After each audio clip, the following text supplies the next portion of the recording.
सांगतो प्रवेश झाला की मी तुमच्याशी बोलतो. प्रवेश झाल्यावर मी बोलतो. प्रवेश झाल्यावर मी बोलतो. प्रवेश उद्या बोलतो. प्रवेश झाल्यानंतर मी बोलेन सविस्तर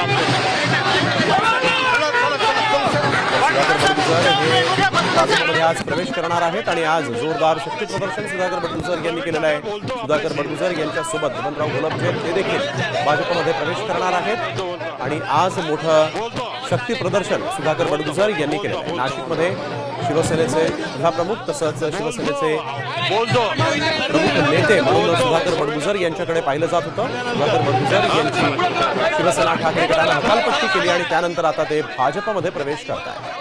पुढच्या थोड्याच वेळात सुधाकर बडगुजर यांचा भाजप प्रवेश होईल. थोड्याच वेळात आपल्याशी बोलतो असं देखील यावेळेस त्यांनी माध्यमांना प्रतिक्रिया देताना सांगितलं आहे. सुधाकर बडगुजर यांनी जोरदार शक्ती प्रदर्शन मात्र मुंबईत केलं आहे. नाशिकहून ते आपल्या समर्थकांसोबत मुंबईमध्ये आले आणि इथं जोरदार शक्ती प्रदर्शन त्यांनी केलेलं आहे. पुढच्या काही क्षणात सुधाकर बडगुजर यांचा पक्षप्रवेश होणार आहे.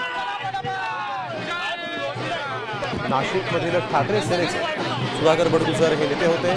त्यांची शिवसेना ठाकरे गटाने हकालपट्टी केली आणि त्यानंतर आता ते भाजपमध्ये प्रवेश करतायत.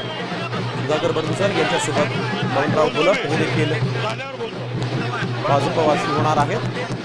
परंतु सुधाकर बडगुजर एकीकडे शक्ती प्रदर्शन करत भाजपमध्ये प्रवेश करणार असल्याचं सांगत असले तरी मात्र भाजपचे प्रदेशाध्यक्ष आणि भाजपचे वरिष्ठ नेते मात्र सुधाकर बडगुजर यांच्या पक्षप्रवेशाबद्दल कुठलीही माहिती नाही अशा प्रतिक्रिया माध्यमांना देत होते.